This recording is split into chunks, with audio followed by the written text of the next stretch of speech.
नवख्या शिल्पकाराने उभारलेला मालवण येथील छत्रपती शिवाजी महाराज यांचा पुतळा कोसळल्याचे प्रकरण ताजे असतानाच बदलापूरमध्येही शिवरायांचा अश्वारूढ पुतळा उभारण्यासाठी नवख्या शिल्पकारावर तब्बल 95 लाखांचा खुद्रा उधळला आहे।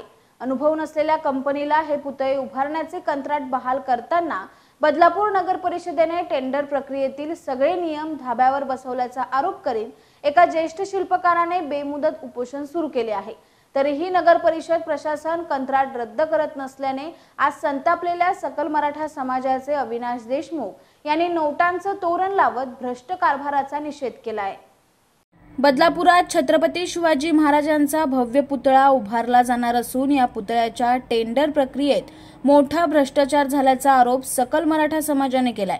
त्यांच्या निषेधार्थ आज बदलापूर पालिकेतील बांधकाम विभागाला मराठा समाजाचे अविनाश देशमुख यांनी नोटांचं तोरण लावत आंदोलन केलं। बदलापूर शहरातील उल्हास नदी किनारी छत्रपती शिवाजी महाराजांचा पुतळा उभारला जाणार असून यासाठी पालिकेने निविदा प्रक्रिया राबवली। या निविदा प्रक्रियेत सर्वात कमी रकमेची निविदा डावलून जास्त रकमेच्या निविदेला पालिकेने मंजुरी दिल्याचा सकल मराठा समाजाचे अविनाश देशमुख यांचा आरोप आहे। ज्या ठेकेदाराला हे काम देण्यात आलंय त्याला एकही पुतळा उभारण्याचा अनुभव नसून मालवणसारखी दुर्घटना बदलापुरात घडू नये यासाठी आम्ही पालिकेला ही निविदा प्रक्रिया पुन्हा राबवण्याची मागणी केली होती। मात्र पालिकेचे अधिकारी भ्रष्टाचार करत असून यांनी आता महाराजांनाच विकलं आहे अशी घणाघाती टीका अविनाश देशमुख यांनी केली। तर याबाबत बदलापूर नगरपालिकेचे मुख्याधिकारी मारुती गायकवाड यांना विचारलं असता निविदा प्रक्रियेत कोणताही भ्रष्टाचार झालेला नसून यात किमान किंवा कमाल दर यावर ठेकेदार ठरवला जात नाही। शासनाच्या नियमाप्रमाणेच निविदा प्रक्रिया राबवत ठेकेदारांची नियुक्ती करण्यात आलेली आहे असं त्यांनी सांगितलं। तसंच अशी आंदोलनं करण्यापेक्षा लोकशाही मार्गाने आर्थिक गुन्हे शाखा, अँटी करप्शन विभाग यांच्याकडे तक्रारी कराव्यात, त्यांच्या माध्यमातून तपास होईल आणि जर कोणी दोषी आढळल्यास त्यावर कारवाई सुद्धा होईल अशी प्रतिक्रिया मुख्याधिकारी मारुती गायकवाड यांनी दिली आहे। महाराजांचा पुतळा उभारत असताना निविदे प्रक्रियेमध्ये प्रचंड घोळ झालेला आहे।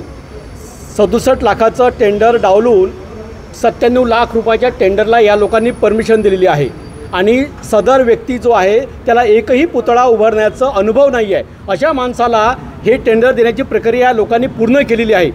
तर 67 लाख आणि वरती 97 लाख यामध्ये जो डिफरन्स आहे, हा जो पैसा आहे 32-34 लाख रुपये, हा कोणाच्या घशात गेलेला आहे हा माझा नव्हे, हा संपूर्ण महाराष्ट्राचा प्रश्न आहे। तर मालवणच्या धर्तीमध्ये बदलापूर शहरात जो प्रकार घडू नये ही माझी विनंती आहे। नाही घडला पाहिजे, पण घडलाच तर हे हरामखोर आणि लाचखोर अधिकारी त्याला कारणीभूत आहेत।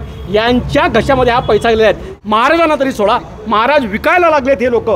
67 लाखाचं टेंडर त्या माणसानं कितीतरी लावलेले आहेत, पुतळे लावले आहेत। मी म्हणतो चला त्याचा विषय सोडा, एक कमिटी नेमवा आणि त्या कमिटी नेमून महाराष्ट्रभर तुम्ही फिरा, कुठं कुठे चांगले पुतळे आहेत, शिल्पकार कुठे आहेत त्या लोकांना बोलवा। भ्रष्टाचार हे बघा, गव्हर्नमेंटच्या महाराष्ट्र गव्हर्नमेंट असेल किंवा केंद्र शासन असेल, ह्या शासनाच्या वेगवेगळ्या एजन्सीज आहेत।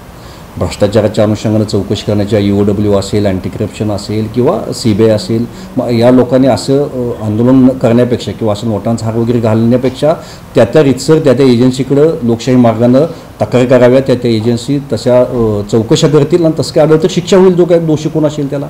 परंतु मी अजून छातीठोकपणे सांगतो की ही जी प्रक्रिया केलेली आहे, छत्रपती शिवाजी महाराज हे सगळ्या महाराष्ट्राचं, सगळ्या देशाचं दैवत आहे आणि छत्रपती शिवाजी महाराजांचा पुतळा चांगला बसावा यासाठी आम्ही निश्चित प्रयत्न करू आणि तो चांगला पुतळा बसवू। आणि परत एकदा सांगतो की यामध्ये कुठल्याही प्रकारचं भ्रष्टाचार झालेला नाही, कुठल्याही प्रकारची अनियमितता झालेली नाही। जे काही आम्ही काम केलेलं आहे, जे काही हे केलेलं आहे ते शासनानं दिलेल्या चौकटीमध्ये, शासनाच्या वेगवेगळ्या GRच्या माध्यमातून जे काही निर्देश आहेत त्या माध्यमातून ॲक्टमध्ये ज्या काही तरतुदी आहेत त्या तरतुदीमध्ये बसूनच आम्ही निविदा प्रक्रिया केलेली आहे आणि रितसर आम्ही तशी वर्कआउट दिली। बदलापूरच्या 3 बांधकाम व्यावसायिकांना गँगस्टर DK रावच्या नावानं खंडणीसाठी धमकी आले। फोन करणाऱ्याने इंटरनॅशनल नंबरवरून व्हॉट्सअप कॉल करत बिल्डरांकडे फ्लॅटची मागणी केली। तसंच DK राव यांना भेटून येण्यास सांगितलं। बदलापूर पूर्वेतील 2 बिल्डर आणि बदलापूर पश्चिमेतील एका बिल्डरला खंडणीसाठी फोन आलाय। बदलापूर पूर्व आणि पश्चिम पोलिसांकडून गुन्हे दाखल करत तपास ठाणे खंडणी विरोधी पथकाकडे वर्ग करण्यात आलाय।